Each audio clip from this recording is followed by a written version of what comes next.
Taman Udara Subang, anda semua boleh mendapatkan pasport berikut dengan berharga RM10 yang berada di kemah yang pertama saja. Di sana ada. Kita jual pasport dan juga merchandise bersempena hari ulang tahun ke-40. Ulang tahun.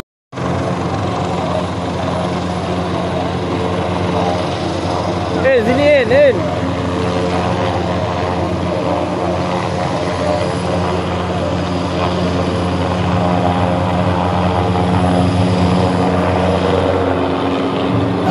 Jalan sikit sebagai yes.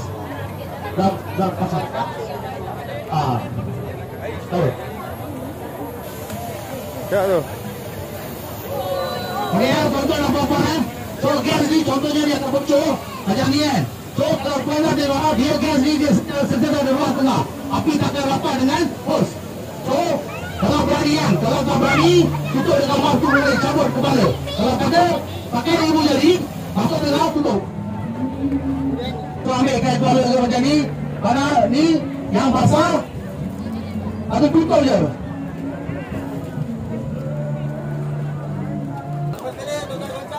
Okay, loncang kan? Tembak kepada pakai api. Dia akan keluar form macam ni. Ni mudah lah. Sebab kami tujuh ni ada sebab kami jual yang tu. Nanti minta tuan-tuan beli apa-apa. Mana yang takut dengan api, yang ni boleh tembak daripada jauh. Macam tadi yang saya tunjuk Kuala tu kena pergi dekat api kan. So yang ni dia ada ni pacutan boleh jauh. So tak perlu takut. Yang mana takut boleh guna yang ni.